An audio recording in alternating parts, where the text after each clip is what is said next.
Welcome to class number 35, BSc Main Physics, Paper 1, Mechanics and Properties of Matter, Semester 1, Wave Motion. Chapter 3, Oscillations, class number 35, Semester 1, Wave Motion, BSc Main Physics. And the first question is, what is wave motion?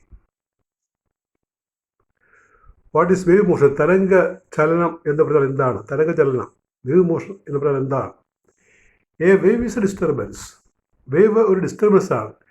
A wave is a disturbance which propagates energy from one place to another without the transport of matter. A wave is a disturbance which propagates energy from one place to another without the transport of matter. ഈ മാറ്ററിൻ്റെ സഞ്ചാരമില്ലാതെ, മാറ്ററിൻ്റെ transport ഇല്ലാതെ energy ഒരു സ്ഥലത്ത് നിന്ന് മറ്റൊരു സ്ഥലത്തേക്ക് പോകുന്ന പ്രോസസ്സിനെ വിളിക്കുന്ന പേരാണ് വേവ് എന്ന് പറഞ്ഞാൽ. ഇപ്പോൾ വെള്ളത്തിൽ നമ്മൾ കല്ലിട്ട് ഡിസ്റ്റർബ് ചെയ്താൽ തരംഗമുണ്ടാകും. നമുക്കറിയാം, നിശ്ചലമായ ജലത്തിൽ ഒരു കല്ലിട്ട് ഡിസ്റ്റർബൻസ് ഉണ്ടാക്കിയാൽ തരംഗം ഉണ്ടാകും. ആ തരംഗം മുന്നോട്ട് പോകും. തരംഗം എനർജി ട്രാൻസ്ഫറാണ്. പക്ഷേ water molecule up and down ചലിക്കുന്നതല്ലാതെ മുന്നോട്ട് പോകുന്നില്ല. അപ്പം മാറ്ററിൻ്റെ ഈ ട്രാൻസ്പോർട്ട് ഇല്ലാതെ എനർജി ട്രാൻസ്മിറ്റ് ചെയ്യുന്ന ആ രീതിയെ വിളിക്കുന്ന പേരാണ് വേവ് മോഷൻ അല്ലെങ്കിൽ തരംഗ ചലനം. ഇനി ഗീവ് ദി ഒരു ക്വസ്റ്റ്യൻ ആണ്, പരീക്ഷയുടെ ക്വസ്റ്റ്യൻ കൂടിയാണ്. Give the classification of waves depending upon medium of propagation. Give the classification of waves depending upon medium of propagation. ഈ വേവ് സഞ്ചരിക്കുന്ന മാധ്യമത്തെ അടിസ്ഥാനപ്പെടുത്തി വേവിനെ എങ്ങനെയാണ് തരംതിരിക്കുന്നത്? വേവ് സഞ്ചരിക്കുന്ന മീഡിയത്തെ അടിസ്ഥാനപ്പെടുത്തി വേവിനെ എങ്ങനെ തരംതിരിക്കാം? There are two types of waves. One is electromagnetic wave, no medium is required. Example, light wave. Number 2 is mechanical wave. It requires a material medium for propagation. Example, sound wave or waves in water. Wave സഞ്ചരിക്കുന്ന മാധ്യമത്തെ അടിസ്ഥാനപ്പെടുത്തി വേവിനെ എങ്ങനെയാണ് തരംതിരിക്കുന്നത്? രണ്ട് തരത്തിൽ നമുക്ക് തരംതിരിക്കാം. ഒന്നാമത് electromagnetic wave, വൈദ്യുത കാന്തിക തരംഗം. അതിന് മാധ്യമത്തിൻ്റെ ആവശ്യമില്ല. വാക്വത്തിലൂടെ, ഫ്രീ സ്പേസിലൂടെ ഇത്തരം വേവുകൾ സഞ്ചരിക്കും. എക്സാമ്പിളായിട്ട് പറയുന്ന ഇലക്ട്രോമാഗ്നറ്റിക് വേവാണ്. എല്ലാത്തരം ലൈറ്റ് വേവ്സും റേഡിയോ വേവ്സ് അവയെല്ലാം ഇലക്ട്രോമാഗ്നറ്റിക് വേവാണ്. മാധ്യമം, മീഡിയം വേണ്ട. രണ്ടാമത്തേനെ വിളിക്കുന്നവരെ മെക്കാനിക്കൽ വേവ്. അതിന് ഒരു മെറ്റീരിയൽ മീഡിയം ആവശ്യമുണ്ട്. Example, sound wave. സൗണ്ട് പോകണമെങ്കിൽ ഒരു എയർ പോലുള്ള മാധ്യമം അല്ലെങ്കിൽ ഒരു കണ്ടക്റ്റിംഗ് മീഡിയം അത് വേണ്ടി വരും. അതിനകത്തു കൂടിയാണ് ഈ സൗണ്ട് വേവ് സഞ്ചരിക്കുക. അപ്പോൾ ഈ മാധ്യമത്തെ അടിസ്ഥാനപ്പെടുത്തി വേവിനെ രണ്ടായി തരംതിരിക്കാം. ഒന്ന് ഇലക്ട്രോമാഗ്നറ്റിക് വേവ്, രണ്ടാമത്തെ മെക്കാനിക്കൽ വേവ്, യാന്ത്രിക തരംഗം. ഇനി മെക്കാനിക്കൽ വേവിനെ നമ്മൾ രണ്ടായി തരംതിരിക്കും. What are the two types of mechanical wave? What are the two types of mechanical wave? They are one transverse wave and second is longitudinal wave. One transverse wave and two longitudinal wave. And what is a transverse wave? ഒരു transverse വേവിൻ്റെ ഒരു graphical റെപ്രസെൻറ്റേഷനാണ് കാണിച്ചിരിക്കുന്നത്. ഈ wave മുന്നോട്ട് പോകുന്ന ഒരു പടം. അപ്പോൾ അതിൽ അനേകം ക്രസ്റ്റുകളുണ്ട്, അനേകം ട്രഫുകളുണ്ട്. അപ്പോൾ വേവ് മുന്നോട്ട് പോവുകയാണെങ്കിൽ അത് പോകുന്ന ദിശയ്ക്ക് ലംബമായിട്ട് മാധ്യമത്തിലെ കണങ്ങൾ സഞ്ചരിക്കുന്ന അല്ലെങ്കിൽ വൈബ്രേറ്റ് ചെയ്യുന്ന തരംഗ സഞ്ചരണ ദിശയ്ക്ക് ലംബമായിട്ട് മാധ്യമത്തിലെ കണങ്ങൾ കമ്പനം ചെയ്യുന്ന തരംഗത്തെ വിളിക്കുന്ന പേര് transverse wave. It is one transverse wave is one in which particles in the medium will vibrate in a direction perpendicular to the direction of propagation of the wave. A transverse wave is one in which particles in the medium vibrate in a direction perpendicular to is important, perpendicular to direction of propagation of wave. അപ്പോൾ ഒരു transverse വേവിൻ്റെ graphical റെപ്രസെൻറ്റേഷനാണ് കാണിച്ചിരിക്കുന്നത്. graphical representation of a transverse wave is given in the figure. CCR called crust, TTR called traps. Distance between two consecutive condensations or rarefactions is called wavelength lambda. The distance between two successive it is not condensation, it is crust and trough. Crust and trough. Distance between two consecutive crusts or troughs is called wavelength lambda. So you look transverse wave once again. This is the explanation.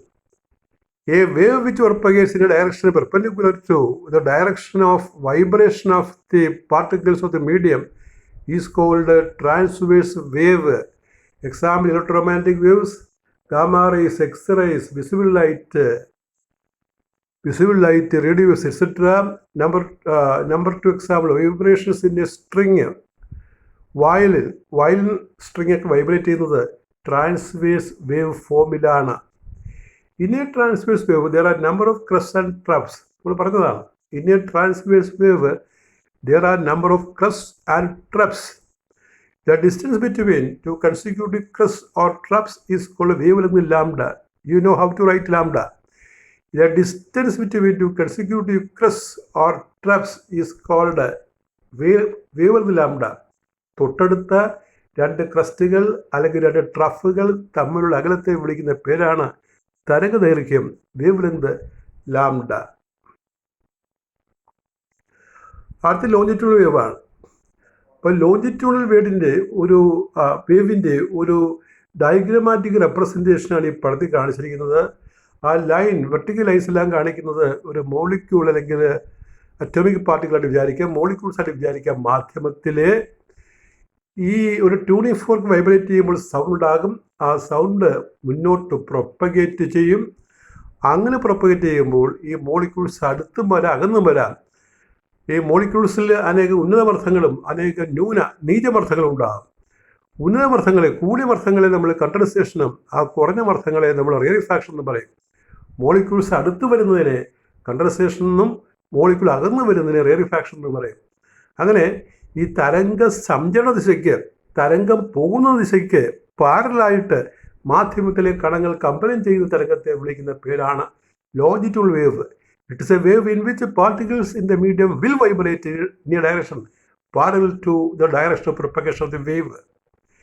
It is a wave in which particles in the medium will vibrate in a direction parallel to the direction of propagation of wave. Transverse പഠിക്കുമ്പോൾ perpendicular to direction of propagation എന്ന് പറയും, vibration. Longitudinal പഠിക്കുമ്പോൾ particles vibrate in a direction parallel to എന്ന് പറയും. ഒരു longitudinal വേവിൽ അനേകം കണ്ടൻസേഷനും അനേകം റേറിഫാക്ഷനും ഉണ്ടാകും.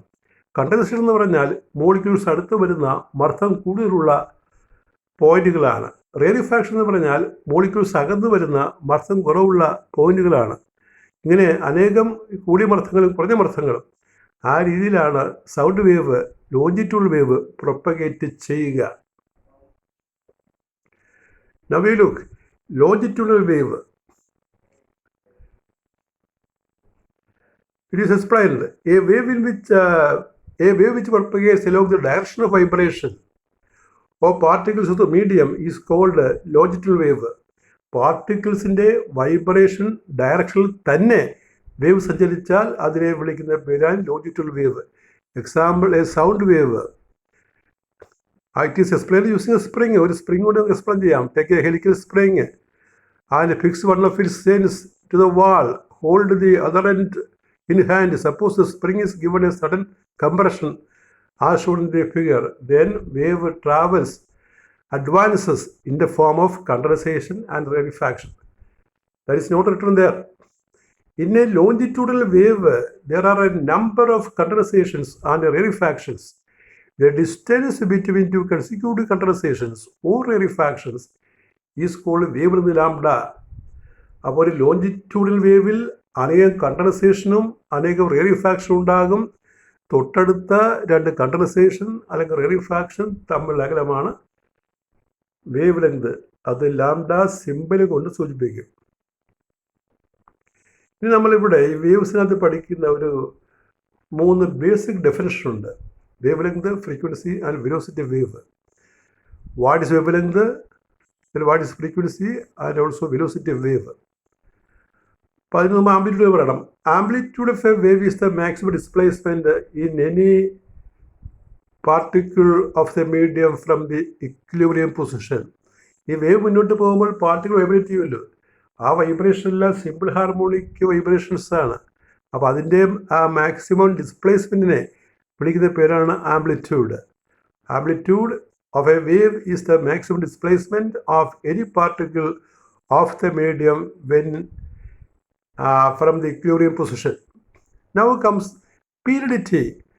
Periodicity of a wave is the time taken by a particle to make a one to and fro motion or distance traveled by wave in the time of one complete vibration is called period.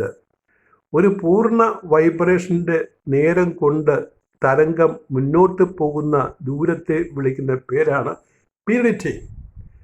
Periodicity of a wave is the time taken by a particle to make one to and fro motion. Frequency nu. Frequency nu. Frequency nu of a wave is the number of vibrations made by the particle in 1 second. SI unit of frequency. SI unit of frequency is hertz. ഫ്രീക്വൻസിയുടെ SI unit heads ആണ്. Heads എന്ന് പറഞ്ഞാൽ അത് CBRS, cycles per second ആണ്. ഈ ഹെഡ്സിനെ വിളിക്കുന്ന മറ്റൊരു പേരാണ് cycles per second. Frequency nu 1/T ആണ്. Frequency is also equal to the number of waves passing a fixed point of the medium in 1 second. ഒരു പ്രത്യേക പോയിന്റിൽ കടന്നു പോകുന്ന ഈ വേവ്സിൻ്റെ എണ്ണത്തെയും ഫ്രീക്വൻസി എന്ന് പറയാം. അത് റെസിപ്രോക്കൽ ഓഫ് പീരീഡ് ആണ്. Frequency is the reciprocal of period. ഇനി ഇവ തമ്മിലൊരു റിലേഷൻ ഉണ്ട്, നിങ്ങൾ പിടിച്ചു കാണും. V is equal to nu lambda എന്ന് പറയും, or v is f lambda എന്ന മോഡൽ പറയും. എഫ് ആണ് ഫ്രീക്വൻസി എങ്കിൽ v is f lambda, nu ആണ് ഫ്രീക്വൻസി എങ്കിൽ വി ഇസ് ന്യൂ ലാംഡ എന്ന് പറയും. അതെങ്ങനെ കിട്ടും നോക്കാം. Relation connecting v and lambda. When a particle completes 1 to and fro motion in a time t, ഇത് വേവ് ട്രാവൽസ് ഡിസ്റ്റൻസ് ലാംഡ. ഒരു പൂർണ്ണ വൈബ്രേഷൻ്റെ സമയം കൊണ്ട് വേവ് മുന്നോട്ട് പോകുന്ന ദൂരമാണ് ലാംഡ. ഒരു പൂർണ്ണ വൈബ്രേഷൻ, അതിനുള്ള സമയം ടി ആണല്ലോ. അപ്പോൾ velocity is distance by time, നമ്മുടെ യൂഷ്വൽ ഫോർമുലയാണ്. Velocity is distance by time. Distance for one complete vibration. Distance traveled by the wave in a period t, that is lambda. Therefore v is lambda by t. But nu is 1/T. Nu is 1/T. So we can write v is nu lambda. You do not confuse the symbol. v is nu lambda. Nu is nu lambda എന്നല്ല, v is new lambda. B ഇവിടെ നേരെ എഴുതണം, new എഴുതുമ്പോൾ അല്പം ചരിച്ചിടണം. ഇവിടെ രണ്ട് new ആണ് കൊടുത്തിരിക്കുന്നത്, പക്ഷെ ആദ്യം വി ആണ് കേട്ടോ. V is nu lambda. When a wave travels from one medium to another, its frequency remains constant, but v and lambda changes. അതൊരു പ്രധാനപ്പെട്ട പോയിന്റാണ്. ഒരു വേവ് ഒരു മീഡിയത്തിൽ നിന്ന് മറ്റൊന്നിലേക്ക് പോകുമ്പോൾ ഈ 3 പാരാമീറ്ററുകളിൽ ഈ 3 വാല്യൂസ് ഉണ്ടല്ലോ, വി, ന്യൂ, ലാംഡ, ഈ 3 വാല്യൂസിൽ മാറാൻ നിൽക്കുന്നത് ഫ്രീക്വൻസി മാത്രമാണ്. വെലോസിറ്റിയും അതുപോലെ ലാംഡായും മാറും. ഒരു ഇമ്പോർട്ടൻ്റ് പോയിന്റ് പറയാണ്, ഒരു വേവ് മാധ്യമം ചേഞ്ച് ചെയ്യുമ്പോൾ, ഇപ്പോൾ സൗണ്ട് തന്നെ എയറിൽ നിന്ന് വാട്ടറിലേക്ക് പോകുമ്പോൾ അതിൻ്റെ വെലോസിറ്റി മാറും, അതിൻ്റെ വേവ് ലെങ്ത് മാറും, എന്നാൽ ഫ്രീക്വൻസി കോൺസ്റ്റൻ്റ് ആയിരിക്കും. Frequency is independent of the media. Frequency is A constant irrespective of the media. അത് പ്രത്യേകം ഓർത്തിരിക്കണം. ഇനി ഇത് വെച്ച് ഒരു സിമ്പിൾ പ്രോബ്ലം നമ്മൾ ചെയ്യാം. ഈ മീഡിയം ചേഞ്ച് ചെയ്താലും ഫ്രീക്വൻസിക്ക് മാറ്റമില്ല എന്നുള്ള ആശയം. മീഡിയം ചേഞ്ച് ആയാലും ഫ്രീക്വൻസിക്ക് മാറ്റമില്ല എന്നുള്ള ഐഡിയ കൊടുത്ത് ഒരു പ്രോബ്ലം ചെയ്യുകയാണ്. എ ബാറ്റ്, ഒരു വവ്വാൽ, a bat emits ultrasonic sound of frequency 100 Hz in air If this sound meets water surface, what is the wavelength of A, reflected sound, B, transmitted sound? V is 340 meter per second in air and V is equal to 1486 meter per second in water. ഒരു വവ്വാൽ അതിന് ശബ്ദം അൾട്രാസോണിക്കാണ്. അത് വെള്ളത്തിൽ തട്ടി പ്രതിഫലിക്കും, അതുപോലെ വെള്ളത്തിന് ഉള്ളിലേക്ക് പോകും സൗണ്ട്, അതിൻ്റെ സൗണ്ട്. അപ്പോൾ നമുക്ക് കണ്ടുപിടിക്കേണ്ടത് റിഫ്ലക്റ്റഡ് വേവിൻ്റെ വേവ് എന്താണ്, അതുപോലെ ട്രാൻസ്മിറ്റഡ് വെള്ളത്തിനകത്തേക്ക് പോയ വേവിൻ്റെ വേവ് ലെങ്ത് എന്താണ്. ഇപ്പോൾ ഇവിടെ ഐഡിയ ഫ്രീക്വൻസി കോൺസ്റ്റൻ്റ് ആണ് എയറിലും വാട്ടറിലും എന്നുള്ളതാണ്. So we say reflected sound എയറിലാണല്ലോ, പ്രതിഫലിക്കുന്ന ആ സൗണ്ട് എയറിലേക്ക് തന്നെയാണ് വരുന്നത്. So lambda air is equal to V air by N 340 by N തന്നിരിക്കുന്നത് 100 കിലോ ഹെർട്സ് ആണ്. കിലോ ഹെർട്സിനെ നമ്മൾ ഹെഡ്സ് ആക്കുമ്പോൾ 100 into 10⁻³ that is on calculation we get lambda in air 3.4 into 10⁻³ meter എന്ന് വരും ആൻസർ. ഇനി അടുത്ത് പറയുന്നത് നമുക്ക് ഈ ട്രാൻസ്മിറ്റഡ് സൗണ്ടിൻ്റെ വേവ് ലെങ്താണ്. ഇപ്പോൾ ട്രാൻസ്മിറ്റഡ് സൗണ്ട് വാട്ടർ ഉള്ളിലേക്കാണ് പോകുന്നത്. Transmitted sound travels into water, therefore lambda water is equal to V water by N. N means nu. Frequency also can be written as N or nu. That is 1486 by 100 into 10⁻³ equal to 1.486 into 10⁻² meter. The frequency N or nu is same in air and in water. That's the idea. And that is all with your 35th lecture on mechanics and properties of matter. Thank you.